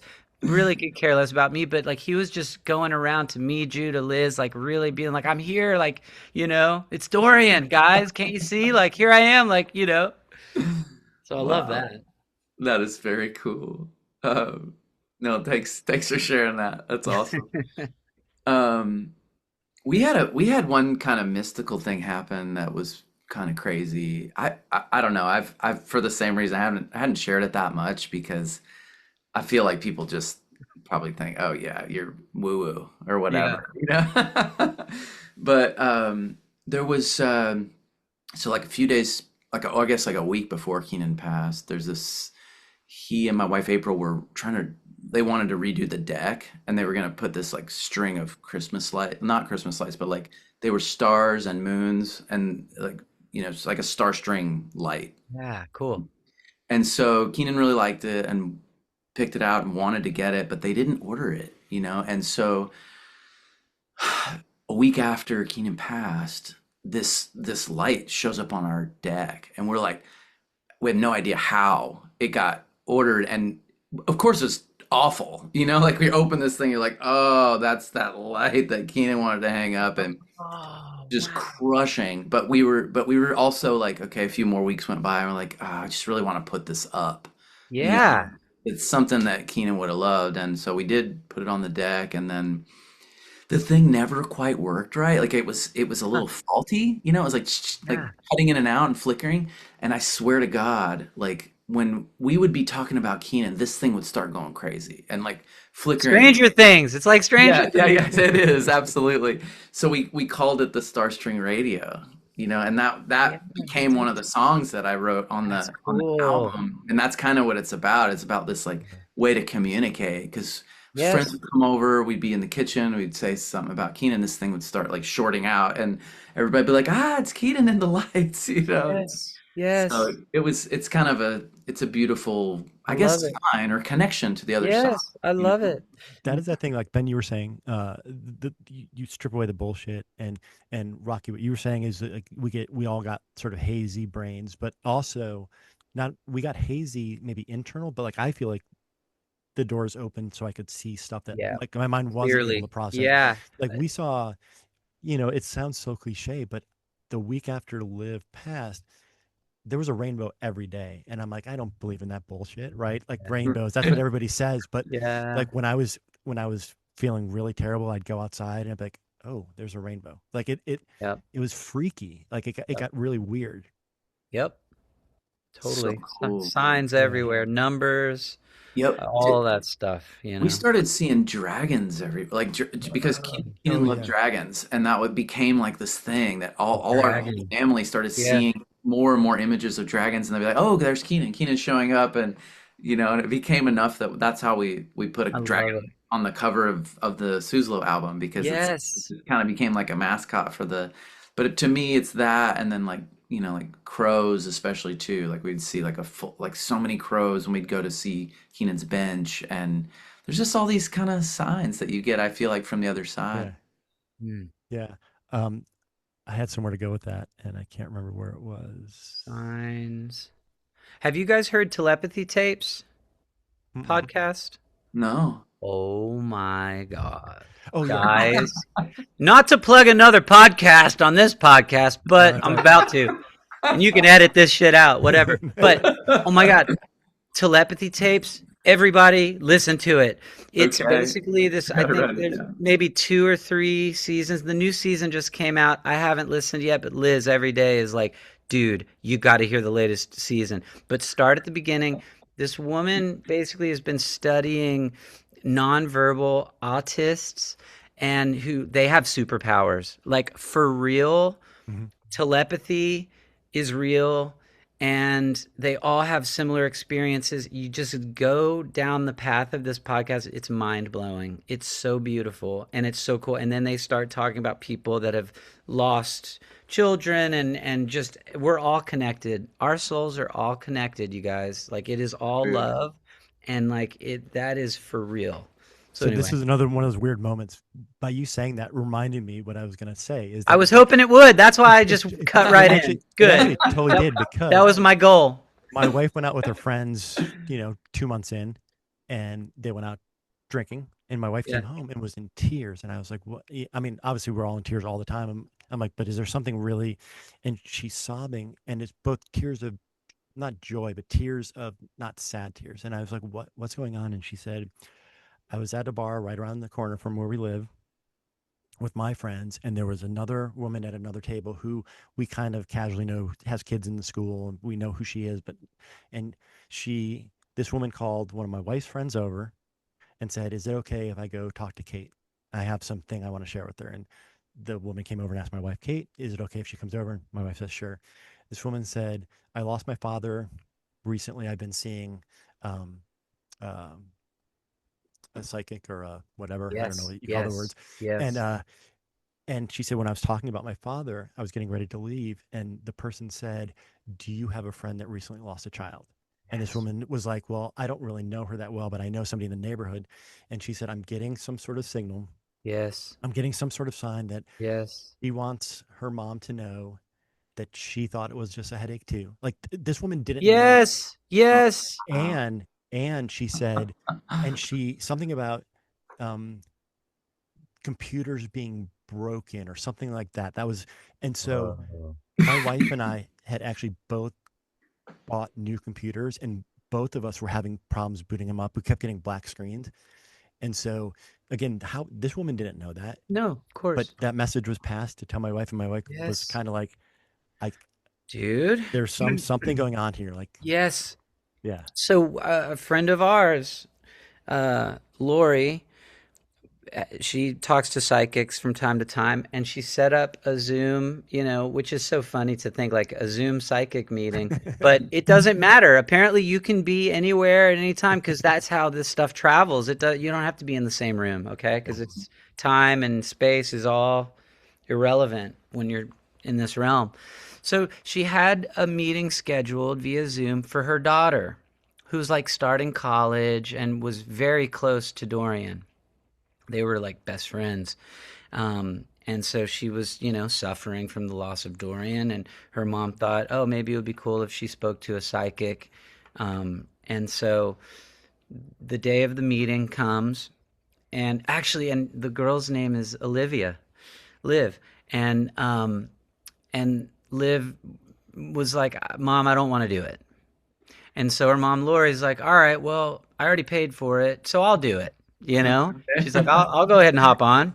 And Lori's mother passed away she was dealing with a loss. I don't remember the details, but someone near her also passed away. And she's like, oh, maybe I'll talk to my mom or my grandmother or whatever. This is like a And medium who connects you to the other side. yes, Okay. exactly, exactly. Okay. And so Lori's like, all right, I'll hop on it and see what I can get out of it. So she gets on the Zoom, all prepared to talk about her mom, and the psychic is saying, okay, well, because Lori's asking questions like, how's my mom doing, blah, blah, blah.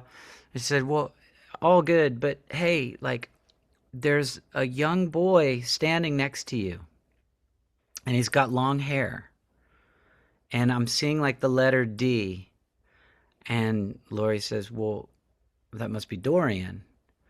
And she's like, yeah, it's Dorian. Meanwhile, no one, this is so removed from the Kweller family. You know what I Right. mean? This is like a Yeah. friend of ours who's like has this whole other meeting set up, nothing to do with us. But Dorian's just coming to this medium, okay? Standing in the room next to Lori. She's like, yeah, it's Dorian. And he wants me to tell you to tell his mom that he's okay and he didn't feel anything and he's okay. And really what just made him the most scared is when she was driving to the scene of the accident, and he was so scared that you were going to get hurt. So he like was watching her, maybe his soul left his body at the scene, but then knew mom was racing down in distress. And so that was really worrying Dorian. So that's what Dorian was worrying about. I mean, how crazy is that? That Wow.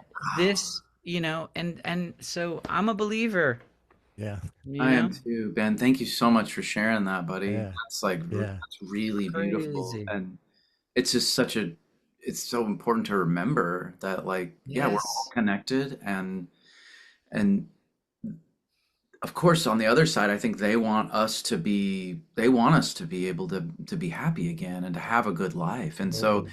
all that guilt we have felt, I feel around like when we start to feel happy and having Yeah. those moments, it's like, oh, I shouldn't because I've been through this thing and I need to honor Keenan and but it's Yeah. actually more of an honoring to try to enjoy your life. And that's why Yes, that's you it. doing the tour and everything That's else, like it, man.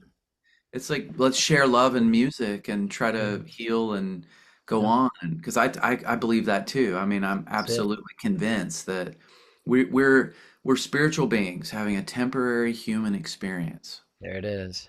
and There so it on is. where our soul will go on. You know, Yes. I mean, it Yes. doesn't. It's interesting. It's like yeah, all of this seeing we get a look into that through these experiences, right? Yeah. Yes. We are not a religious family, but so like we didn't have like a service in a church, but we had calling hours and stuff, and we had somebody recommended somebody that we could talk to who could deliver some message to start off, and he came and he talked to us for a while, and just got to learn more about Liv, and I will never forget. I think he had been a police officer who had then become a chaplain, and then worked with police officers, or there was some relationship there, but I remember him saying, um, none of this makes sense, but just know that in 17 years, e- everybody's given, like, we don't, he, one thing he said is, if you knew that this was going to happen when you were trying to have a child, would you have said, no, we don't want to experience that? And he's like, no, you, like, most people would say, we'll take as many years as we get. We'd like to have a lot of years, but we wouldn't trade this experience even knowing the outcome. Exactly. And the other Mm, thing he said was, everybody's got a purpose to serve. And for some Yes. people, they can do it Yes. by the time they're 5. And he said, everything I've learned about Liv, she helped so many people out that really she had done her job. And now it was time. She had completed her Yes. mission. And I'm he said, there. sometimes it takes people 80, 90 years to complete that mission. But he said, you should be proud of your daughter because she did a lot faster than everybody else did. And I was like, Yes. that gave me some comfort. Yep. oh, They're angels. That I believe that. They're earth angels Yeah. and they were evolved.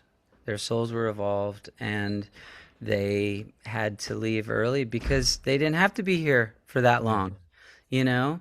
And yeah, Liz and I say that all the time. It's like we had 16 amazing years with Dorian and we wouldn't give any of them up. Of course we wanted him for longer, but you get what you get and we're so grateful. So that is one thing I wanted to say is that at this point in our journey, we're in a gratitude phase, which is, a wild thing to hear probably for anyone listening that hasn't ever suffered anything like this. How could you be grateful for anything? But I'm grateful for everything. Yeah. That's where I'm at. And yeah, and that helps me move forward every day. I love that, Ben. Yeah. That's so beautiful, buddy. I feel like Yeah, I have good days and bad still, and I do feel grateful for a lot of the experiences that even have come from this terrible tragedy with music and with the band and just that, kind of, I think that probably has to do with our mission that we're here Yep. for, right? Like it has something to do Yes. with music, Yes. probably. Yes. Yes. But I mean, I don't know. I think I was gonna ask you guys because I struggle with I've struggled with anger. I mean, I guess if you Mm. hear I was reflecting on the difference between the albums that we had made, because Mhm. I Yeah. actually I have to show you something. One sec. Do Yeah. it. Yeah. What is that you got, I Rocky? I have your record. Yes. Yeah, it's one of my fans brought it to me. Yes. So Oh it's my. your signature here. Yes. It was at Kalinda. Yeah, yeah, Kalinda in San Francisco. Dude, so I Yeah. was gonna, that was one thing I wanted to mention to you is that Yeah. she gave me your Suzalo album, bro. Oh, good. Yeah. Yes, which is awesome. It's awesome. Yeah, so I Oh, have that's that so, there, and I thought about how different the music is too. Like, but they yeah, came from a similar experience, but of it's kind of course. interesting to reflect on like the way humans respond, Yes, like different filters. It's our different, it's like, oh, it's wild. And just so you know, as a listener, I can hear the differences obviously, and I can hear again, like I feel like I'm on a different plane. Like I understand your music better than the person who hasn't been through this. Rocky, I don't know if you saw, I reviewed your album for this issue of the Big Takeover. oh, cool. I'm I not reviewed the sure if I Suzalo saw record. it. Yeah, Oh, and I with the mean, Suslo album? yeah, and I mentioned something about uh this provides an outlet through the lyrics you reveal profound anguish. I wish it would have been me and Shattered Stars. And I talk about how you have some primal screams throughout, Yeah. and like Hmm. I felt those. Like I know where those screams came from. You Right. know I what I think mean? and when you mentioned what the scream that Liz had that when Yes, on the yes. phone, like a lot of that was it's like that's that trauma response, right? It's very primal, like I think you said. Like that's Yeah. Yes. yeah. Yeah, that was how I responded and a lot of what I feel like I'm still dealing with and Well, if I'm you honest. have a good scream. See, I've never had a good scream. I always dreamt of having a Lennon or Cobain-esque scream. I don't have it, and it's very sad to me Your deep voice is down. beautiful, man. Well, I have a cool voice, but I don't have a good scream. And so, you can't have it all. Yeah, it's true. But, but man, yeah, that it's cool that you have that tool to work with. So Well, that's part of why our art comes out differently, different colors, and that's just how it goes. yeah, and it's interesting you said Lennon too, because I feel like that's a lot of where, because I got the primal scream, because I was doing scream therapy initially for myself Whoa, from, whoa. because I was watching a documentary, I think it was a George Harrison documentary where it ended up, or maybe it was about Lennon actually, where they talked about him and Harry Nilsson getting together and doing primal scream therapy, essentially, Oh. where they would, because like if you listen to his voice on Mother, Mother, it's the oh, one. That's the one. Father, come home. It's the best. It's the fucking Mama, best. don't Oh. go. Ah! Yeah, Dad, and so come yeah, home. like that Oh. expression was really, I think, healing for him. And so Yes, we talked yes. about that, and so I just kind of stole that idea, and I was like, in this pain, and so I just started screaming into a pillow. And to be Oh, honest, for the last like 10, 15 years, I started out in punk bands, so I did have some of that screaming stuff when I was younger, but I haven't done that in so long. So for me it was like, oh, it was dangerous. I was like really tearing up my throat, and I haven't really screamed, yeah, like that probably yeah, ever, like the way I'm doing it now. Eventually it did kind of get a callus, and even like, I read some of like what Kurt Cobain talked about and how he like eventually like screamed enough that you get it to where and now yeah. it's fine. Uh-huh. Now I can just it's like I unlocked a new gear and I can Cool. totally Oh, I want that. scream. But be careful, because Okay, well text me. I'm gonna put my phone number in the chat. You guys text me, and so I have your numbers. thank you, Ben. That's Yeah. awesome. And so I want some links on streaming, dude. I want to learn. Um, Yeah. yeah. Did you guys experience the kind of rage that I mean, I don't know if it expressed in a different way for you guys. Like, I didn't go down an anger route, I'm so but I lucky. mean, I could have. I I'm could happy have. that you didn't. I felt like Yeah. it just kind of is the way. Everybody's different, and I feel like Sure. my grief just kind of processed that way. It just Yeah. kind of came out Yeah. as anger, Sure. and it Sure. just more like the injustice, and that might have something to Yes. do with the trauma, but like, Yes. Yes. yeah, Yes. we all just express through our channel of how we make That's it. music, right? Yeah. Like, Totally. Totally. yeah. Mine wasn't so much. I don't think I had so much anger. Yeah, this is not. It's not anger, but like I used to joke to people that like I loved Facebook so much that I thought I should go work there. That's how much like I just loved the idea of being able to connect to people and be in people's lives. And after we lost Liv, I lost all interest. And it's not anger, but like I don't go on there anymore because like I can't see a lot of my friends I met through Liv, they're her parents, right? And so I see wedding pictures and baby pictures and college graduate, all the stuff that I didn't. And so like it's not an anger, but it's like I got to shut. I can't. That's why I don't do Facebook anymore because I just don't. Yeah. I don't want to see other people. 7 years Yeah. in, I think again 7 years. I think I could probably look at pictures now, but then I was like, I don't want to see somebody's kid graduating. Did you Yeah. did you go down a road then of like kind of depression and in like Oh yeah, kind of okay, but what was but that not. like for you? I was going to ask you guys this. I remember so the very first therapy session we went to a group thing called oh, what was it called? Grief share, grief loss, something. My wife and I went with um, Liv's boyfriend's parents. Like they wanted to go because they Hmm. were, and that's a whole nother topic we could spend Yeah. hours on that we won't. But like, I don't understand like what my own kids, the loss they feel. You know what I mean? Like it's a Yeah. different feeling. Yeah. For sure. But they wanted to go because Liv was dating their boy, their son, and they really had like a special like my wife and I are like this. She's only in junior high school, but like this might be the guy. Like they had a relationship that transcended high school, right? But Mhm. anyway, so we went to this thing, and it was anybody that was experiencing any sort of grief, and the woman next to us was like in her 70s, and she said, "I've been grieving the loss of my dad for 40 years." And my wife stood up and walked out, and she's like, I don't want to be that woman. I can't do it. But to answer your question, so then I remember driving home. So the boyfriend's parents drove me home, and I remember getting out of the car saying like it wasn't so much depression.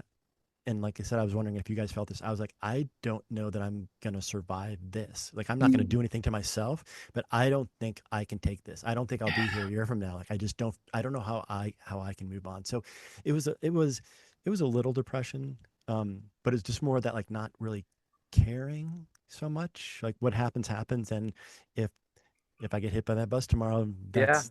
I'm okay with that. Like Yeah. I don't know what the purpose to life is anymore. And it Yeah. took me that year, 2 years, 3 years to get down that. So that's not exactly. I mean, yes, there was some depression, but that was really more the like the hopelessness. I think is a better word for it. Hopelessness, Yeah, yeah. Mm. yeah, Yeah. I've definitely experienced that too, and I feel like it comes and goes more like lately, and I feel like what you guys were sharing about the mediums and the idea that we have a mission here and that like there's some work that we're doing to help others, I think that's really beautiful. That gives me hope again. Like thanks for sharing that because I think coming back to remembering that, I feel like I do in my work, I think our at least, Ben and I our work is similar that we're Mm. here for a community of people and fans around music, and that's a healing work, I think. Yeah. And Very so I cool. think that helps me remember why I'm here. It's like, Yeah. you know, we keep showing up and we keep going for the people around us, right? It's Yeah. like yeah, it's not about us, it's really more about like Totally. the other kids that were impacted Yep. and Exactly. everybody else. And if I were just to curl up in a ball on the floor like I want to some days, like that's Yep. not going to help everybody else, Yeah. around me who depends yeah. on me to. So I want to keep showing up and going forward for that reason. But also, I think art itself has a purpose and that is a lot of times overlooked in our world and society. But it's just I think about this quote that Gertrude Stein said, and it's that the job of the artist is really to not give in to the voice of despair, but to offer people an antidote to the emptiness of existence. Yeah. Whoa. Yeah. And And I Rocky, think as you that's mentioned, really like, what we're doing, right? Like we're here Yeah, to for to sure. like help people from that depression that Yes. obviously we Yes. struggle with too. But like Mhm. that's art gives life meaning, you know? Yes. It's Yes. so devalued in our world. I Of hate that, course. but Yeah. like but it really is the most important thing. I think it gives people a reason to face the day, and Yeah. that's what we're trying to do, you know? That's It it. is an important thing.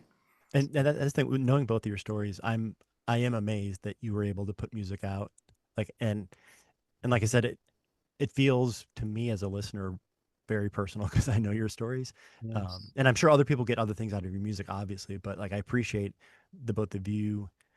That's your mission, right? And I Yeah. appreciate you doing this Well, also and then I showing. wonder, like, I'm not sure we were the ones that put it out. You know what I mean? Like, Yeah, right? Like, Good I don't point. even remember, like, I don't even know that I made an album. Right, we're a yeah, and channel. It exists. It has my name on it. I don't know what happened though. You It's know, something there it is. We have proof. I even autographed it for God's sake. You know, yeah. but like, what is this? You know? So I don't know. We're just flowing and going. That's what at least that's where I'm at. I Yeah. love yeah, your perspective, man. It's actually it's giving me some hope, man. Like Okay, good. I Good. feel good. I Yep. feel better having just been able to get a chance to connect with you guys. It's Oh, awesome. same. And Chip, the work that you're doing too to like get to Yes. bring people together and like, you know, tell artist stories and all the amazing yeah. artists you've interviewed. My mind was kind of blown when I saw That's you like, amazing. you know, all the work you've done. So I think you're definitely on the same kind of mission. Yeah. Oh yeah. Helping Oh people. yeah. You know, honestly, a lot of my work in the last couple of years has been due to COVID, because I was like the corporate workers working from home.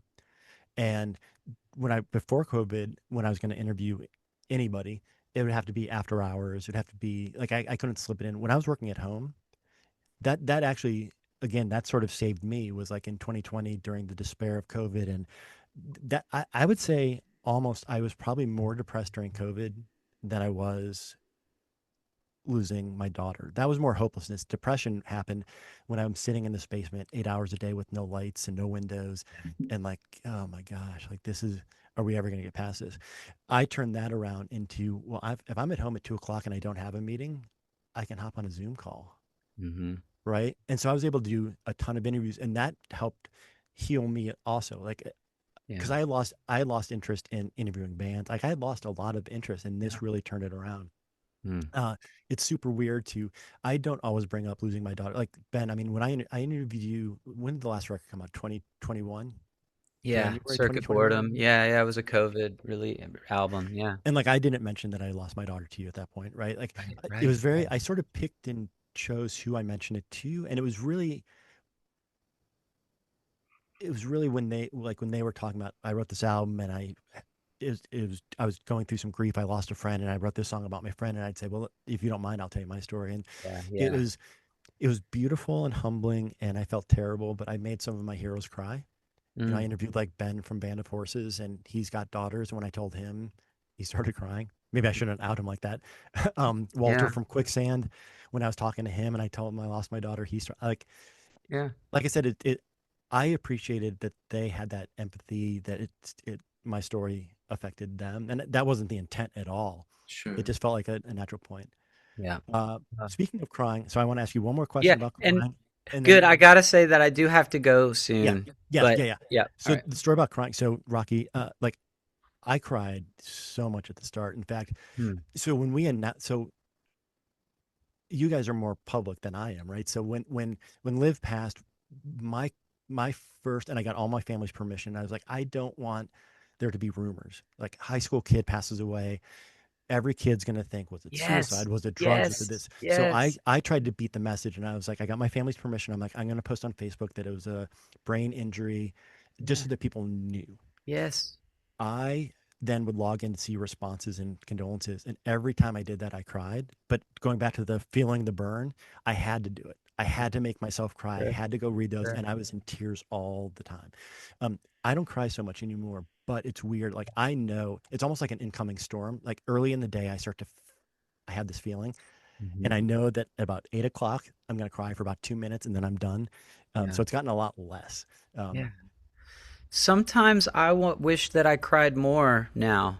Like Oh my, like sometimes yeah. I'm like, I want that feeling. Yeah. I did yesterday actually. I came in here. Oh yeah. Judah has been writing songs, and we last weekend we recorded his first song. It's really cool. It's called Cherry Seeds. oh, that's Cool. awesome. His That's artist so name cool. his artist name is Young Goblin, which is amazing because it sounds like a fucking hip Good. hop name, but it's Yeah. like really cool open tuning, like Uh, indie folk, weird, so cool, but really melodic, and he can sing harmonies and stuff. Like I he's love that really you have that gifted. with your kids, It's man. so That's fun. so It's the awesome. most fun shit. It's the That most gu- fun. that Yeah. guitar was Keenan's, and it was the only one that they ever Oh, had. They got it yeah. like a few months before they passed, and I was just starting to teach him. So it was Oh, like, I but I love it. love, yeah, I love Is that that. the baby? Is that a baby Taylor? Is that one of those? What? It's a Luna, so but Luna, it's like a cool. small body Yeah, parlor. yeah, yeah. Those are so Like, cool.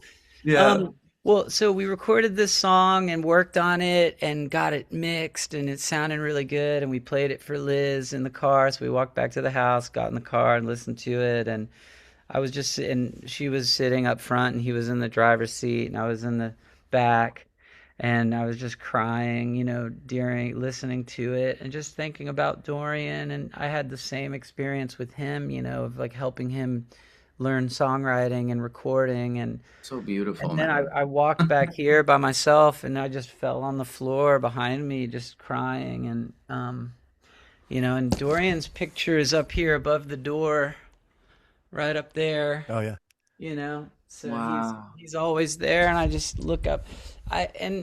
You got to have that physical release. And so early on I definitely cried a lot more than I do now, and sometimes I miss it, I guess, is all Yeah. I'm trying to say. So That's, this actually is a good way to wrap things up. I mean, obviously, I could talk to you guys for Oh hours, yeah, I could go all but day with but this. but yeah. here's how I kind of sort of want to end it is, um, we've talked a lot. Like, I know you've put out or Dorian's put out some music. Like, tell me, like, leave everybody with like a who your kid was. Tell me about your kid and like, if, I He know, was, so there was a joke in our house because, in elementary school, they have little, teachers will give out awards at the end of the year. Every kid gets an award, some special thing. And in second grade, the teacher gave Dorian Friend to All Award.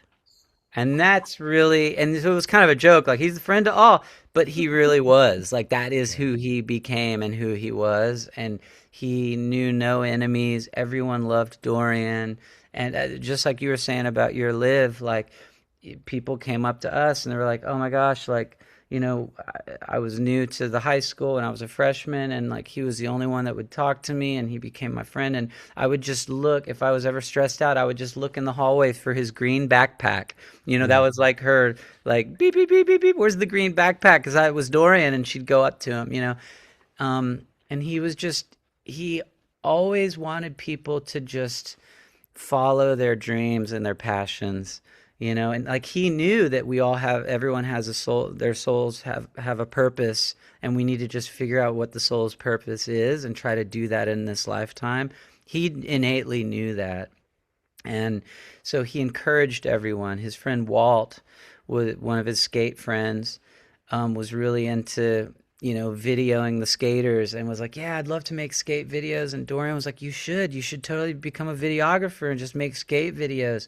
And after Dorian died and we did that summer tour, we took Walt with us to video the shows and, for social media and all that. And like that was a dream come true for him. And there were many nights on the bus where he would just break down in the back lounge with me and just say, like, I wouldn't be here if it wasn't for Dorian. Like Dorian told me that it was possible to actually have a career in film or video or whatever, and now he's working in video professionally, this kid. So Dorian was that kind. He was a connector. He was friends with people in all different groups, from the jocks to the stoners to the chess nerds to whatever it was. Like they all respected him and loved him, and he really was a friend to all. So that's kind of the Dorian vibe. Yeah. I love that.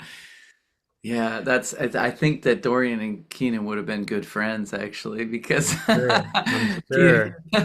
Keenan had a very similar kind of vibe, and it was maybe a little more withdrawn because well, Keenan was an artist, like a visual artist, so Mm, like to draw all the time, and that was their main focus, yeah. and but just the most like gentle, kind soul. Like really, really sweet. Like really sweet. Just, like I think he said like earth angel. That describes him. Yeah, that's I it. Oh, think like deers were an animal that we thought of and saw and actually saw a lot too after Keenan had passed. But that gentleness, was really, and I think kindness is just everybody yes. was always talking about like, if Keenan was around, that Keenan would look for the person in the room that felt like they didn't belong and go to them Yes. and try to help make them feel Yes. comforted. Totally. And I love and so that. it was really just that kind of spirit where you just felt better when Keenan was around. Yeah. Like I, Yeah. I became very connected to the clouds, and I wrote about clouds in my album. But like the clouds, and Keenan loved pink sunsets, and Mm, so that became like a thing for me. Where every day, even still, I look up at the clouds and I talk to Keenan, and yeah. we're kind of connected through that. But I feel like this really soft presence. That's sort of what Keenan was like, and it was. Beautiful. Yeah, it was just really, it's like those kind of people you hate to lose them in your life because they're the ones that just are comforting, and especially to watch what his mom has gone through with that has been just the most difficult part. But I feel like, we do keep Keenan's spirit alive in and I think about it. There's this quote of that I heard that's like, try to be the things that you loved most about the ones you've lost. Yeah. And I feel like it's definitely helped me to become a more kind person. And That's even it. I feel like, in some ways Keenan looks through our eyes now at times, and I feel Yes. that presence. You probably get that Yes. with Dorian or with Liv too, where when you're with people and you just feel their presence, and it's like, oh, or you see somebody who makes it reminds you of the kind of kindness that they had, and it's like, oh wow, we're all still connected. And yeah, so that's basically how I would describe Keenan, and just a beautiful human being. In another world, like I have to imagine like all of our kids would be friends with each other because they all sound For so sure. similar. For sure. Well, they're Absolutely. probably Yeah. friends with each other right now. Yeah.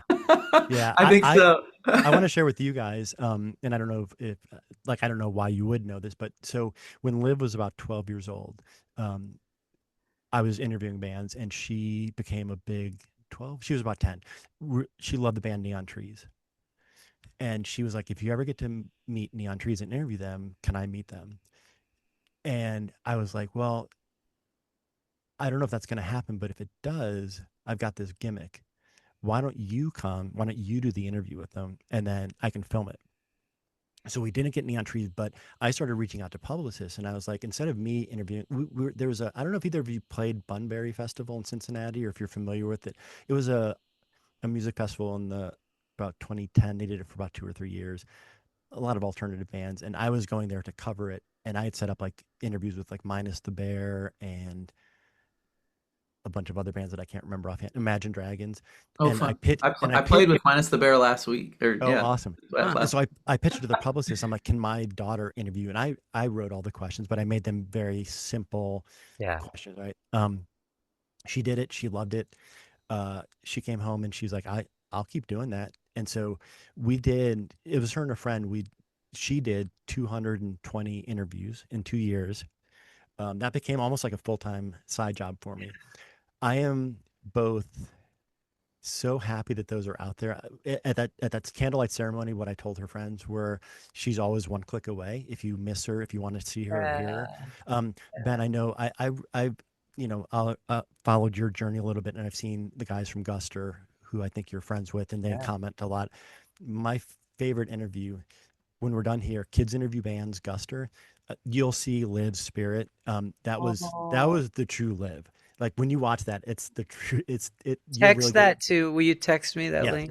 I Okay. I definitely will. want to watch that too. Now I will say, and this is something that maybe I need to see a therapist. I need to get over. Like I can't watch those videos. I know Ben, like you Yeah. play Dorian songs and you can do that. I know it's hard. I have a It's hard hard, but I time do it. watching those. I like to It's remember like them. building the callus on my throat.